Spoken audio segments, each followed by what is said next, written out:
Здравствуйте, товарищи, and welcome to a video log where I'm going to explain where the hell I've been for the past 2 weeks, as well as going to be some announcements about the future and upcoming videos and current videos and those types of things. So there's a lot of ground to cover.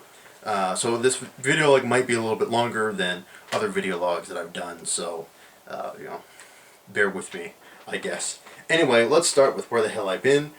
Basically, I've been on vacation, but I didn't tell anybody that I was on vacation. For the most part, I updated like my Facebook when I was actually there on vacation.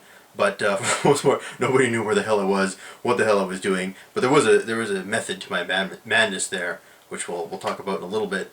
But anyway, basically what had happened was I had been moving from my apartment to my parents' place. So I had been shuttling things back and forth between there, and one of those things was my computer. And while XCOM came out, I brought my computer with me to my parents' house because I wanted to obviously record. And I didn't want to miss the launch of XCOM, so I brought my computer with me, did my recording, but when I went back to my place, I brought my computer and my monitor, but I realized I had left just about everything else at my parents' place. Things like my mouse, my keyboard, my cables, my internet wireless adapter, everything, so I couldn't run my computer. So I'm like, okay, what the hell am I going to do? I can't record, and I can't really play games. Well, I can play console games, but those aren't real games. Troll face. Anyway, so I'm like, okay, I've got a couple options here. I can either have my parents try and mail that stuff back to me, but I didn't want to risk losing it or getting it damaged in the mail. I could drive back there and drive back, which would be a lot of time and a lot of gas money, or I could just wait 2 weeks until the point where I could get access to my computer again. And at that point I had an idea, and I contacted my girlfriend, and I'm like, listen, I've got some time right now where this would be the perfect time for us to get together and go on a bit of a vacation or whatever. And she thought that was a great idea. So within like 24 hours I had made this like really shitty put together plan about tickets and times and everything like that. Like, it was really just kind of totally thrown together, and I didn't think it was going to happen. Like, I don't know, I thought like disaster would strike and things would fall apart and all these factors would happen that would make it, have made it, so the trip didn't actually go through. So I didn't tell anybody, because it always seems when I tell people I'm going to do stuff, it never happens. So I got like really suspicious about this, because I'm like, or not suspicious, what's the word, superstitious about this. And I'm like, okay, I want to make sure I don't tell anybody, because it seems if I don't tell anybody, then it'll happen, but if I do go and tell people, then it won't happen. So I was kind of tight-lipped about it, but eventually I got through. I got interrogated for 2 hours at American Customs, because I've had trouble crossing the border before because they think I'm a terrorist or something like that, or I don't know, just look at me, biggest terrorist guy on the planet. But I get through, and I get to, well, I don't want to say specifically where she is or she lives, but I get to Oregon, get to her place. And for the first little, and spent about a week and a bit there. And for the first little while, we just kind of hung out at her town, and it's kind of a small, dingy town. But but we did what we could there, ate at all the best places, saw what sights we could. But the best part of the whole vacation was it came on us spontaneously. And when you have vacations, there's usually that one part that you're going to remember for like the rest of your life. And the one part from this vacation that I'm going to remember for the rest of our life is our road trip throughout California that happened completely on a whim, was completely impulsive, didn't plan for at all, but it all, considering all the things that could have gone horribly wrong, it turned out really well. So what happened was, I was like, I want to go see California, because we're in Oregon right now, and she's in Southern Oregon, and California is like right there. And I was like, oh, I want to see California, because it's California. I don't know, I guess it's a big deal, I guess. Anyway, she's like, okay, let's go south. So we go south to a northern California city called Redding. And while we're in Redding, We decide we're going to eat at an In-N-Out Burger because I've never eaten there. Everybody tells me it's like amazing, so I ate there, and it was a pretty damn good burger. But after that, she starts to get sick, and she's like, I don't think I can make it back to Oregon tonight. We need to find a hospital. So we look around, we search hospitals in the area. We find one, check in or whatever, and then they're like, okay, it's not going to be very long for a wait. We're not very busy today. You guys just sit down, sit tight. We'll get you back there, relatively quickly.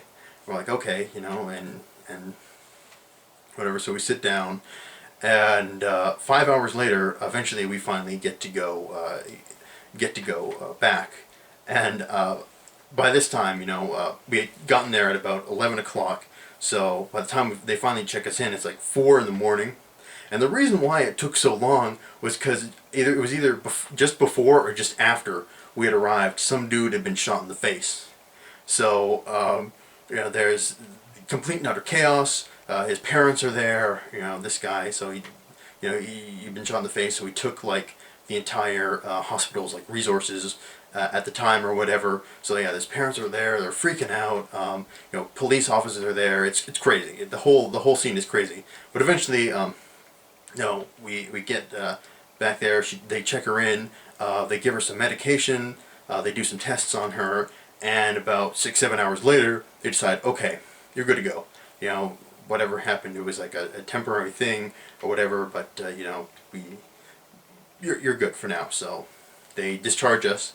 And at this point, she's on some pretty powerful pain medications. And then she's like, let's go further south. And I'm like, okay, let's go further south. So we get in the car again, and rather than, drive back to Oregon and back to her place where, which is what we probably should have done, which logic would have dictated we should have done, we decide to go further south and further away from home. So we drive to Sacramento, and then we get to Sacramento, and we're like, what do we do now? And she says that, San Francisco is really close to here. So I'm like, okay, I've never seen San Francisco in my life. I really wanted to, because it's one of those cities I've always wanted to visit. So, like, okay, so we find a hotel in Sacramento, a decent one in San Francisco. So we find one, we drive to San Francisco, we get a hotel that's like right in the middle of the city. So it was really cool. But by the time we get there, we're completely exhausted because neither of us had slept the night in the hospital. So we had stayed up that entire night, and neither of us had the opportunity to sleep. So we get there, we just like collapse. We just pass out. We're so done that we couldn't really do anything. And yeah, she was just completely like gone. And I was trying to sleep, but at the same time they were in San Francisco, apparently the Giants had won a World Series game, so everybody's driving around and honking their horns, and I can't get to sleep because everybody's keeping me up because they're honking their goddamn horns. And apparently she didn't have that problem. She was just completely gone. But from San Francisco, we're like, okay, we have like no money left. We did this completely on a whim. Neither of us packed anything. Neither of us planned anything. We haven't like showered in a long time. We look like crap. We got to go home because we don't have enough money for like another hotel or whatever. And so like, okay, we got to go home. And the whole trip from like California back to Oregon took like 16 hours. But that was mainly because we took the scenic route because we wanted to drive along the coast and we wanted to see the beaches that we could. And so that was really cool. I got to see all the sights of California. Got to hang out in a couple California beaches. But the best beach that you got to hang out at was when we eventually reached Crescent City in Northern California. And by that time it's 11 o'clock at night. It's super foggy, pitch black.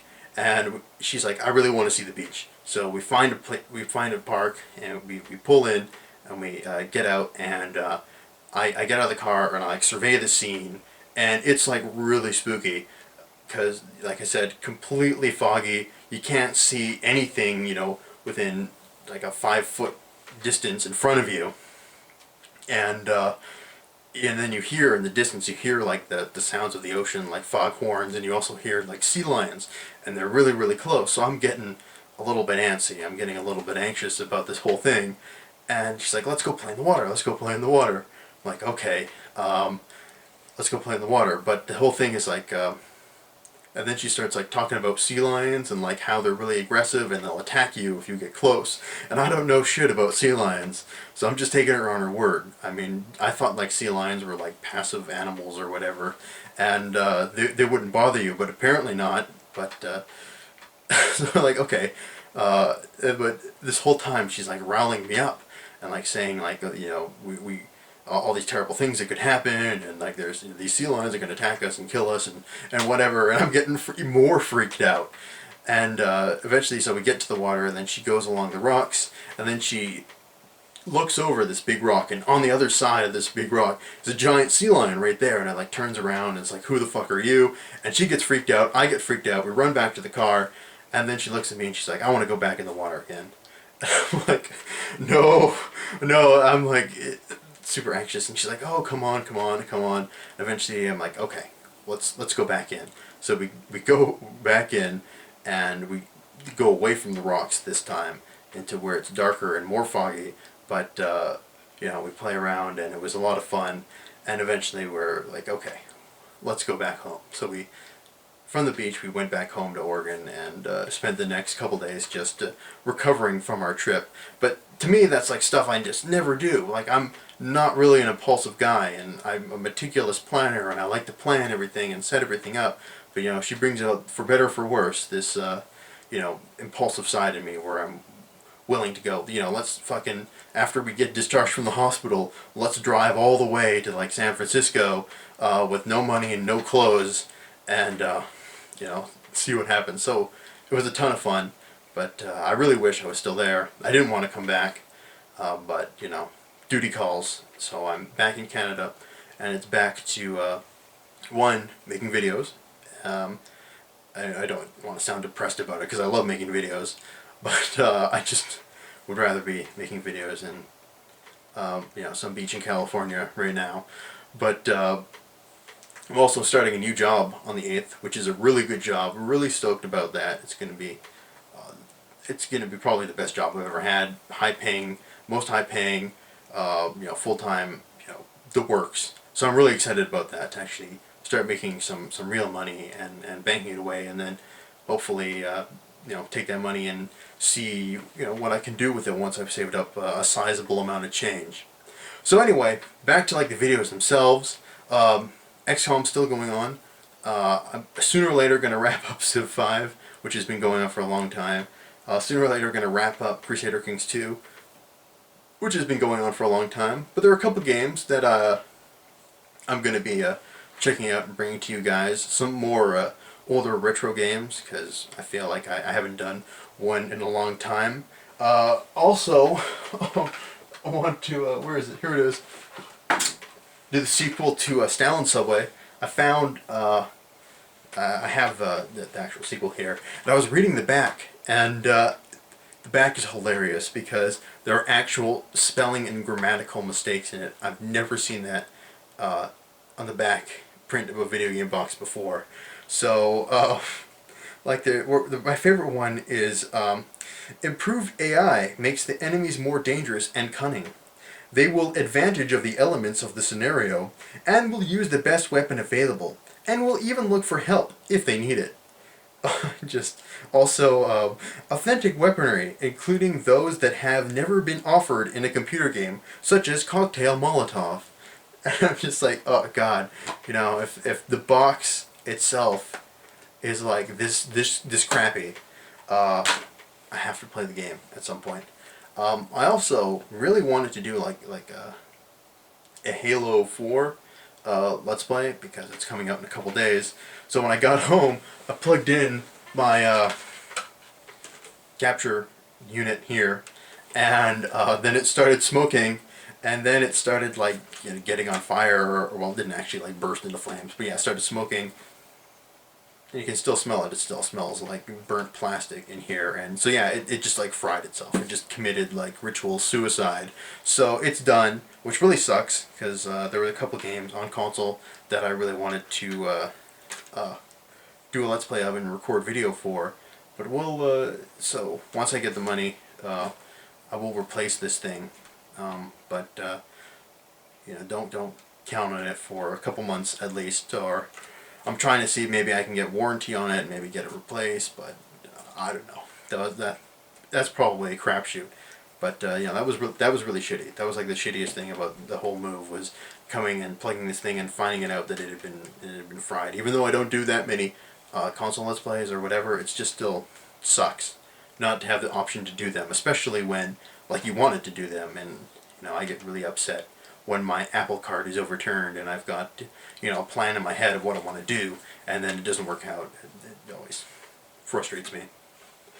Before I go, I just want to mention one thing, because one of the things that everybody thought had happened when I had disappeared was that I had fled and gone to Honduras. But I like to say that that's off the table. That's not happening anymore.